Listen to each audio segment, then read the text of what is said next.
বাংলাদেশের পাঠ্য বইয়ে থাকা মানচিত্র তথ্য নিয়ে ঘোর আপত্তি চীনের। তাদের অভিযোগ, বাংলাদেশের দুটি পাঠ্য বই ও জরিপ অধিদপ্তরের ওয়েবসাইটে এশিয়ার মানচিত্রে অরুণাচল প্রদেশ এবং আকসাই চীনকে ভুলভাবে ভারতের অংশ হিসেবে দেখানো হয়েছে, যা কিনা প্রাচীনকাল থেকেই চীনের অংশ বলে দাবি দেশটির। বেইজিং এর মতে এই তথ্য বিভ্রাটের পাশাপাশি পাঠ্য বই ও জরিপ অধিদপ্তরের ওয়েবসাইটে হংকং ও তাইওয়ানকে চীনের অংশ না দেখিয়ে দেশ হিসেবে দেখানো হয়েছে। শনিবার কূটনৈতিক একটি সূত্রে তথ্য জানা গেছে, এমনকি এ নিয়ে দুই দেশের মধ্যে চিঠি চালাচালি ও আনুষ্ঠানিক কথাবার্তাও হয়েছে। প্রশ্ন থেকে যায়, চীনের অভিযোগের জায়গাটা কতটা যুক্তিসঙ্গত?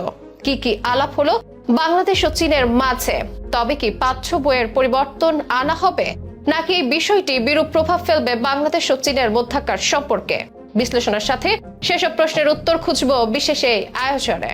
চীন বাংলাদেশের অকৃত্রিম বন্ধু, এদেশের স্বাধীনতা, সার্বভৌমত্ব এবং আঞ্চলিক অখণ্ডতা রক্ষায় বরাবরই চীনের সমর্থন ছিল। তাছাড়া চীন সবসময় বাংলাদেশকে প্রতিবেশী কূটনীতির গুরুত্বপূর্ণ স্থানে রাখে। বাংলাদেশের সব মানুষের সঙ্গে সহবাস্থানের নীতি মেনে চলে চীন। বন্ধুসুলভ বলতে যা বোঝায়, ঠিক তেমনই সম্পর্ক বাংলাদেশ ও চীনের মধ্যে। তবে এবারে এক বন্ধুর প্রতি অভিযোগ শোনা গেল আরেক বন্ধুর কণ্ঠে। বাংলাদেশের প্রাথমিক ও মাধ্যমিকের দুটি পাঠ্য বই এবং জরিপ অধিদপ্তরের ওয়েবসাইটে এশিয়ার মানচিত্রে অরুণাচল এবং আকসাই চীনকে ভারতের অংশে দেখানো হয়েছে। তবে চীন বলছে এগুলো অরুণাচল ও কাশ্মীর নয়, এটি জ্যাংনান বা আকসাই চীন, যা চীনের অংশ। এছাড়া হংকং ও তাইওয়ানকে চীনের অংশ না দেখিয়ে আলাদা করে বাণিজ্যের বিষয়টি উল্লেখ করায় সার্বিক বিষয়গুলো নিয়ে অভিযোগ জানিয়েছে বেইজিং। কূটনৈতিক সূত্রগুলো থেকে জানা গেছে, চীন গত নভেম্বরের শেষ সপ্তাহে বাংলাদেশকে পাঠ্য বই এবং জরিপ অধিদপ্তরের ওয়েবসাইটে দেওয়া মানচিত্র তথ্য সংশোধনের অনুরোধ জানিয়ে চিঠি দেয়। পরে এই নিয়ে দুই দেশের মধ্যে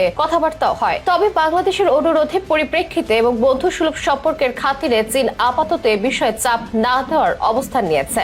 নভেম্বরে চীন যখন বিষয়টি বাংলাদেশকে জানায়, তখন তাৎক্ষণিক জবাবে বাংলাদেশ বিষয়গুলো সংশোধনের সময় চেয়ে নিয়েছিল বলে জানা যায়। চীনের আপত্তির পরপরই পররাষ্ট্র মন্ত্রণালয় বিষয়গুলো শিক্ষা মন্ত্রণালয় এবং জাতীয় শিক্ষাক্রম ও পাঠ্যপুস্তক বোর্ডের দায়িত্বশীলদের নজরে আনে। এনসিটিবির তরফে বলা হয়, এরই মধ্যে নতুন বই ছাপানোর প্রক্রিয়া শেষ হয়ে গেছে। ফলে আন্তরিকতা থাকলেও নানা কারণে এবার আর ভুল সংশোধনের সুযোগ নেই। পরবর্তীতে সমন্বিতভাবে বিষয়টি সুরাহা করা হবে এমন আশ্বাসও দেওয়া হয় চীনকে। চীনও বিষয়টা নিয়ে আর বাড়াবাড়ি করেনি। তবে বেইজিং ঢাকাকে প্রতিশ্রুত এক চীন নীতি বিষয়টি মনে করিয়ে দিয়েছে। সেই সঙ্গে এতে অটল থাকতে আহ্বানও জানিয়েছে। মূলত ভারত ও চীনের সীমান্ত জটিলতা নতুন কিছু নয়। চীন যে বিষয়গুলোকে তথ্য বিভ্রাট বা ভুল হিসেবে উল্লেখ করে সংশোধনের অনুরোধ জানিয়েছে, দীর্ঘদিন ধরে বিষয়গুলো এভাবেই ছাপা হয়ে আসছে। এবারই প্রথম এমনটা নয়। তবে 5 আগস্টের আগে বিষয়গুলো নিয়ে কখনো আপত্তি তোলেনি চীন, বলেছেন এক এনসিটিবি কর্মকর্তা। এবার শেখ হাসিনা পর্বের সমাপ্তির পর ভারতের সঙ্গে সম্পর্কের টানাপোড়েনের বিষয়টি সামনে এনেছে। এজন্যই হয়তো এবার এ নিয়ে আপত্তি প্রকাশ করেছে চীন। তাছাড়া এসব বই